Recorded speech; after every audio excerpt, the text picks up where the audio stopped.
Hey everybody, thanks for joining us today on Navigating Real Estate Turbulence. I'm John Lafferty with Century 21 Town & Country. I'm Tony Abate with Ross Mortgage. Today we're going to talk about some things that I think are on the minds for a lot of consumers. What kind of things are impacting home values? What kind of things are impacting land values? And also, too, what's driving builders to build where they are and what they're building? And why aren't they able to step to the plate and address some of these inventory issues? And also, why is California such a mess right now? It's always fun to throw California under the bus, isn't it?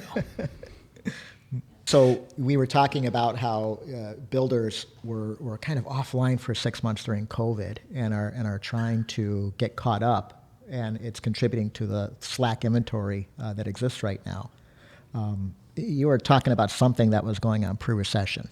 Correct me if I'm wrong, okay? So my perception is that 20 years ago, 15 years ago, pre-bubble, a lot of builders were actually building whole subdivisions, were building 150, 200 homes. They just started, and as people came through there and started buying them, they sold them, but they were building them.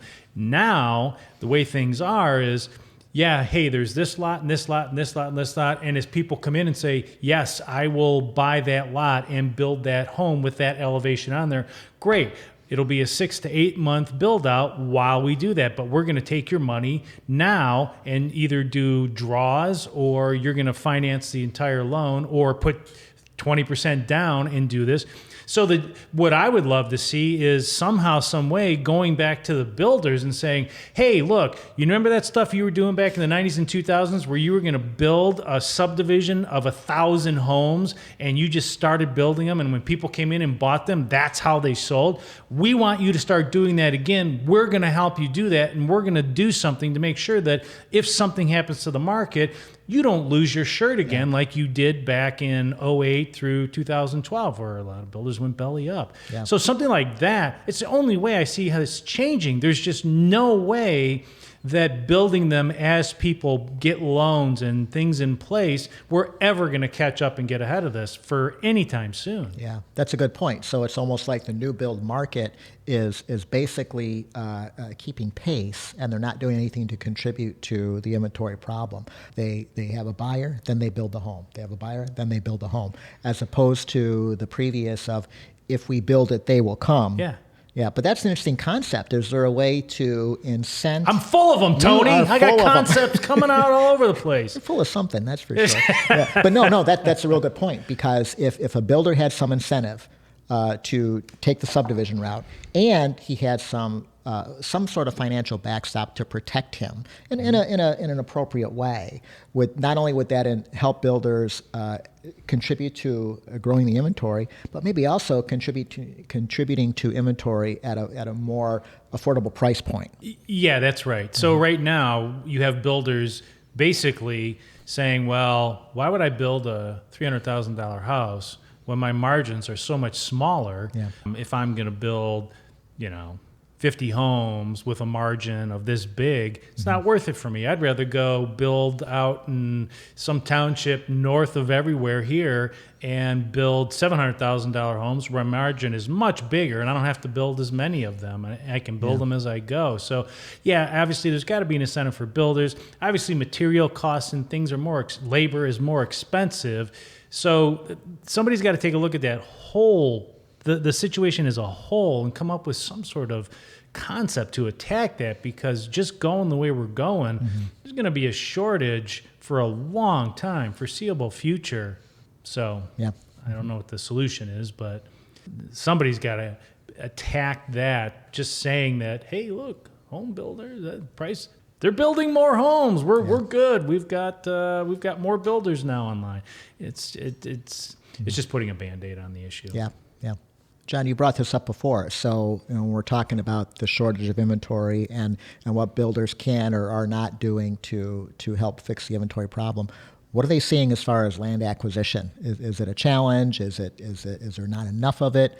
How is that layering into whether builders may or may not be ramping up their construction? Yeah, that's a good question. There's land. There's a lot of land. Mm-hmm. You just got to go further out. The Royal Oaks, the Ferndales, the Berkeleys, the Troys, going further north, the Rochesters, and those places are pretty much built out with some exceptions. But the further north you go, Independence Township, Rose Township, Lenox Township, into St. Clair County, into Lapeer County, the further out you go, there's land to be howled, west of here. There's land to be had and built on, but it takes time to acquire the land and then get approval to build on the land and then start developing the land. So there's a process to that. There's land. It's just a lot of developers buy and hold and watch patterns for traffic and growth and where people are moving from and to. And eventually, when it makes sense that they feel like they can build and get the price that they need, then they start building in those areas. So, 10, 15 years ago, if you told somebody you were going to start building like crazy in Howell or Commerce Township, they would have probably looked at you sideways and said, well, who the heck's going to live out there? Or north of Clarkston, who the heck's going to live out there? Now it's just, hey, that's where you go to get more land and bigger house, more space, right? Yeah, and you know what, John, and we could probably do a whole episode just on this part of it, is one of the things that's missing here in Metro Detroit that other metropolitan areas have that contributes to this growth is public transportation. Right. If you're living in Washington, D.C., or you're in Chicago, and you get to work with an hour train ride, people will buy homes in those areas knowing that they can get to work with an hour train ride. We just don't have that. We don't have that catalyst here. We don't have that tool to say it's not as far out as it seems. And I think that's something that the Detroit metro area is going to struggle with for a long time. I think that it's certainly played a role pre-COVID. Well, now, good point. Post-COVID, post-COVID, actually, with people working from home, and let's be honest, there is a percentage of people that are not going to have to go back to a home base in office. They will be able to work from home going forward for maybe the majority of the week. So I think what we're going to see is a migration away from, for those people that don't have to. But, there's going to be a good number that are going to have to go back to work. So I think it's going to affect, but, the people that can move further out, for sure, there's going to be more people that can. But you're right. In the end, eventually, when we get back to a post-COVID world, there are people that are going to have to go back to work and have to go into the office, albeit maybe only 3 days a week or something like that. But still, to make a drive to, downtown Detroit from Lapeer would really suck. Yeah, for sure. If you had to do that 3 days a week, or from Port Huron to Detroit 3 days a week, that would be a little rough. Right. So you're right. And even public transportation, when you live 70, 80 miles away, that's a little tough. But, other communities have figured it out. California figured it out. If you live in Palmdale, which is, I think it's 90 to 100 miles from downtown Los Angeles, you take a speed train. Okay. You take a speed train and it goes by the studios, and from there you can take public transportation and get to where you need to go. So I'm not saying that's what we'll ever do here, but you're absolutely right that public transportation, we've got to figure it out here somehow, some way. Or who knows, by the time we figure out public transportation angle of it, we'll all have flying cars and we won't need it anymore. I'm still waiting for my flying car, but hasn't happened yet. You bring up a good point to that, and you mentioned this on another episode that we did, whereby as we managed through COVID, people's mindset is sometimes different, and they don't want to be on top of their neighbor. They want a little space, and they don't have to do the commute. So it just continues to contribute to the cloudy crystal ball as far as what the future holds with development and addressing the land issue. For sure. So, John, you brought up California a minute ago, and California has always been, you could say it's a leader in what happens in California might happen in the rest of the country, but in any event, it's certainly different. So what are we seeing, and you lived there for a while, what are we seeing in California as far as these trends about people wanting to live close or not close, and the crazy prices that are in California too? Well, as you know, we have a mutual client who still has property out there. Right. His house continues to appreciate in value, even with people, the mass exodus that they have. You know, California historically goes through mass exoduses. People get fed up with the weather. Every day is like Groundhog Day, right? You wake up and it's 100 degrees. Oh boy, yeah, great. The leaves don't fall off the tree. You know, so people get fed up with the cost of living, sometimes the weather, sometimes, you know, no matter where you go, no matter what time of day, there's always a crowd. No matter what time you're on the highway, there's always traffic, always a backup. And so, you know, it tends to wear on you after a time. And so it could be employment that people are leaving this time. It could be lack of affordability that people are leaving this time. It could be, you know, that they just want a little more space that they're leaving at this time. It could be the fires, sick of being in the fires, and, you know, water rationing and some of the other things that have been going on that they've had issues with continually.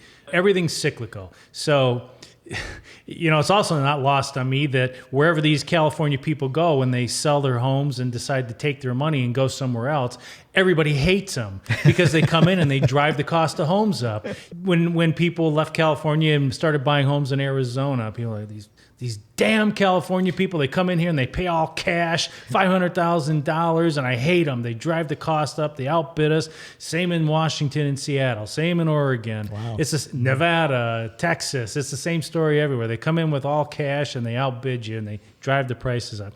I've heard it before, and it's true. It does happen. You know, people move out there because of the weather, because they have, you can, you know, as they used to say, and one of the things that was attractive in the beginning was it could be 105 in the valley, so you could be laying out getting a suntan, and 3 hours later be skiing in the same day, and then later on go swimming in the ocean.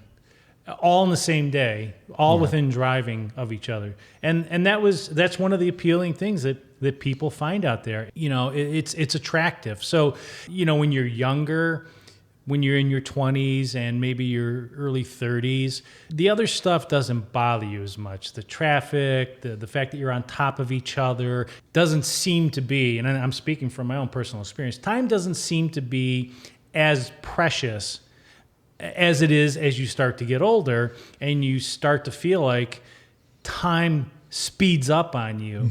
And before you know it, days turn into weeks, turn into months, turn into years, and you wonder where the hell the last 5 years went. I have no idea. It's just so I feel like it's more of younger people moving out there, and once those younger people get to a certain age, they say, okay, do I want to stay here and continue to fight the cost of living, fight the cost of them traveling from point A to point B to point C and time and everything else, or do I just want to go live somewhere else and just come back here and visit every now and then? And I feel like that's kind of what's happening now with all those other factors. It's cyclical. It'll come back again. So my friend is not selling his house anytime soon. That's his investment property. So even if there's a dip in value, historically, California may do this in value for home values, but it'll come back up even higher than it was before. Yeah. Sounds like a good call on his part to hold on to that. That's his retirement. Yeah. So, John, a moment ago, you were talking about the cyclical nature of real estate in California and a lot of areas. And I think one thing that folks are always curious about is that we see it on the charts. The value goes up, it goes down, it goes up, and so on. What seems to be driving that? A couple things, really, that you can point to. You can point to a recession. Whenever there's an economic recession, typically the housing market, believe it or not, actually, as we start to see a downturn, and that is typically led by a reduction in demand, buyer demand for houses. When you start to see supply go up, you start to see values kind of flounder and sometimes flatten out where there's no appreciation. And then if there is really a limited amount of demand, but now you have supply continuing to grow, as supply continues to grow and buyers have more choices to choose from, they take longer to pull the trigger. And what that does is creates a little for lack of a better word, let's just say panic on the part of a seller of, I've got a timeline, I have to be out by this certain time, I need to sell by this date, so let's reduce my price. Let's reduce my price until we get a buyer in here. And so for a buyer's benefit, waiting sometimes are rewarded, and they get a reduction in a good value on purchasing a home. And typically, people are moving in bigger numbers if there is a recession in a certain area. So for instance, let's just take our economy. It's basically the auto industry. Sure. So if the auto industry heads into a recession, people aren't buying as many cars, people aren't leasing as many new cars. As their numbers go down, there's a point where they aren't doing as well, and they have to maybe lay people off. And as mass layoffs happen in that industry, it affects our whole economy. Sure. And so that affects people's ability to buy. It affects people's ability to pay their home mortgages. And sometimes that means we got to sell the house and move. We're going to go to another state to try and find employment. There's a whole bunch of factors, but typically recession leads to devalue in home prices and land prices. And I mean, we just went through a horrific one from 2007 to 2012. I mean, you were around doing mortgages at that time. It was those first several years, it was a good time to be a buyer, terrible time to be a seller, terrible time. But part of that was because a lot of sellers over-leveraged themselves. For sure. But encouraged by the lending industry to over-leverage with these crazy, congratulations, you can refinance and take 110% out of the value of your home. Really? I can take 10% beyond what you say it's worth today? Yes, you can, and we'll give it to you in cash. So that kind of crap was going on a lot. For a housing market to lose 30, 40, 50%, we saw that, sometimes more than that, especially in the really harder areas. They lost a lot more equity. I don't see something like that happening again unless we get it really stupid again and start doing crazy loan products and all this other stuff. People have a lot of equity in their homes now. Right. So the good news is if you own a home and you lose some value, you're probably still going to be fine. You're probably still going to be fine because you're going to have equity in that home. So even if you have to sell, you're not walking away where it's a wash or maybe taking a loss or having to bring cash to the table, which is what we saw a lot of, from 08 to 12 to 13, even 14, we saw people having to write a check at the closing table to cover the shortfall on what they owed the mortgage company. And we're probably not going to see this go around because buyers this go around were really smart. I agree, yeah. So 2 takeaways from that is, number 1, we can't just assume that real estate is always going to appreciate. But then number 2, for the person that can manage their timelines, if they do find themselves in a downward cycle, if they can bide their time and wait a little while, there's chance that they're going to see that upward swing in values again. Agreed. Yep. Hey, thank you for joining us today. Hopefully you enjoyed our content and some of the topics we talked about today. If you have any questions or topics that you're interested in us addressing in future episodes, please leave a comment below. We'll try and get to it and cover it in one of our upcoming episodes. All right. Thanks for joining us. Again, I'm John Lafferty with Century 21 Town and Country. And I am Tony Abate with Ross Mortgage. And we're helping you navigate real estate turbulence.